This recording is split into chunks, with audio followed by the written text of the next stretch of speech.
Assalamualaikum warahmatullahi wabarakatuh. Jumpa lagi dengan channel Elektro Tekno. Pada video kali ini kita akan membahas materi tentang konsep variabel acak diskrit pada mata kuliah probabilitas dan proses stokastik. Ada beberapa yang akan kita pelajari. Akan di-subscribe channel ini.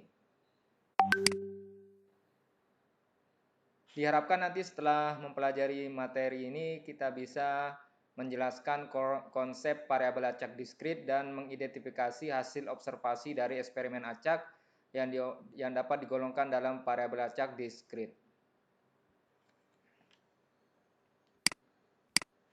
Baiklah, untuk pengantarnya bahwa hasil observasi dari suatu eksperimen acak itu akan menentukan tipe ruang sampel dari eksperimen tersebut ya. Jadi bergantung observasi itu menentukan ruang sampel dari eksperimen ya. Kemudian juga ruang sampel eksperimen dapat dibedakan dalam kontinu dan diskrit. Jadi ada yang bentuk kontinu dan ada yang bentuknya diskrit. Kemudian variabel acak terkait secara langsung dengan eksperimen tersebut. Jadi tergantung eksperimennya variabel acaknya ya. Nah, bagaimana notasi dan definisi dari konsep variabel acak? Di mana X adalah nama variabel acak dalam huruf kapital, jadi huruf X besar itu menandakan dia variabel acak. X kecil itu adalah nilai yang mungkin dalam variabel acak X ya, jadi X besar. Jadi kalau X kecil itu nilai yang mungkin dari X besarnya ya. Kemudian X itu adalah range variabel acak X. Jadi range X itu adalah himpunan seluruh outcome yang mungkin dalam suatu eksperimen. Tipe variabel acak sendiri ada 3. Yang pertama adalah variabel acak yang outcome eksperimen. Yang pertama adalah outcome eksperimen, hasil dari eksperimen, di mana eksperimen misalkan hitung banyaknya hit pada website Teknik Elektro Universitas Mataram. Jadi berapa banyak hit ya, yang mengakses atau membuka dari website Teknik Elektro Universitas Mataram. Ruang sampelnya bisa jadi 1, 2, 3 sampai dengan seterusnya ya, yang mengklik website tadi.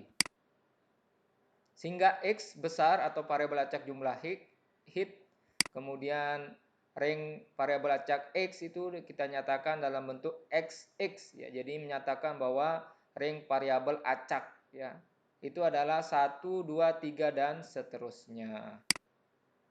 Sehingga range variabel acak X itu sama dengan ruang sampel dari eksperimen yang dilakukan. Berikutnya yang kedua adalah variabel acak yang fungsi hasil observasi. Contohnya misalkan eksperimen uji 4 IC, apakah diterima atau ditolak. Jadi ada produksi IC, integrated circuit, apakah dia akan diterima atau ditolak ya. Nah, observasi misalkan hitung hasil pengujian 4 IC tadi, kalau diterima A accepted, kalau ditolak R reject ya. Maka contoh outcome-nya adalah ada 4 ya, bisa jadi keempat-empatnya diterima, bisa jadi yang pertama diterima, yang kedua di reject, ya, yang ketiga diterima, yang keempat diterima. Ya.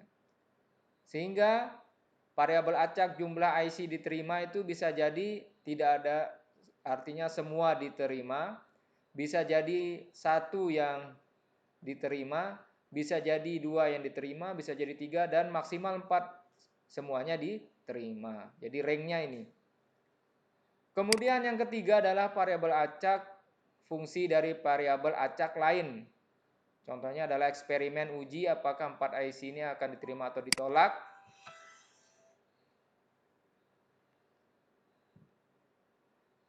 Jumlah IC misalkan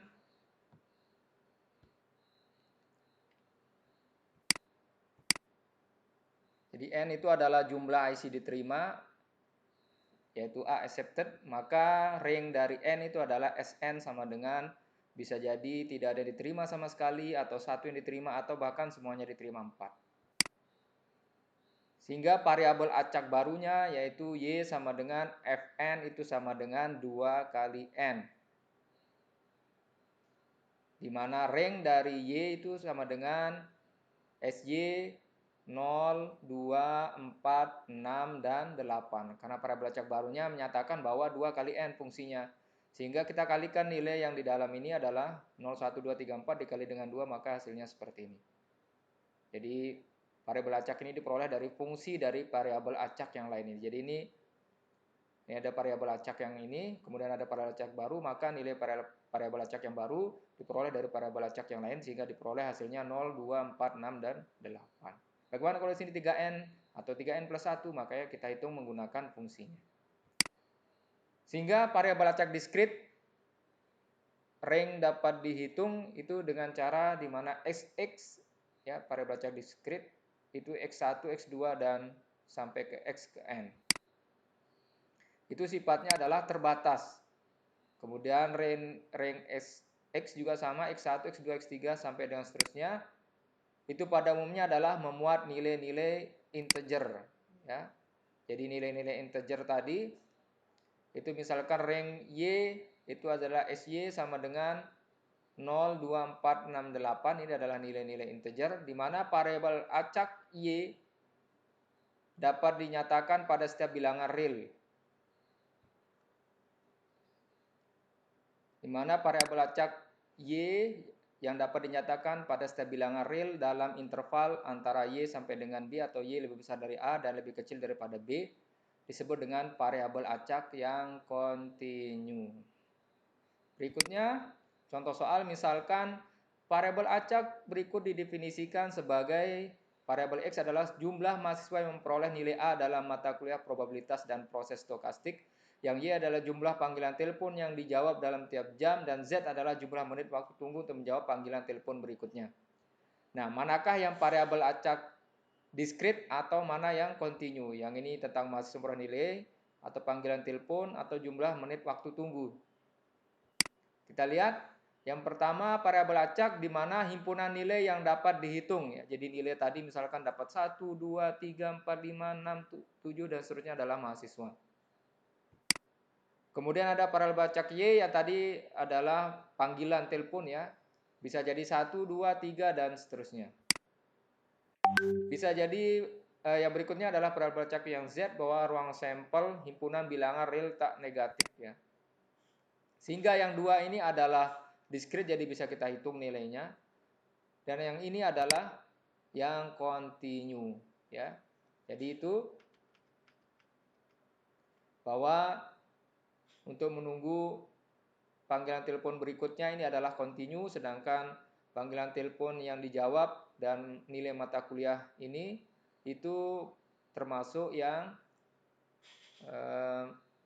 diskrit ya. Jadi diskrit dan kontinu.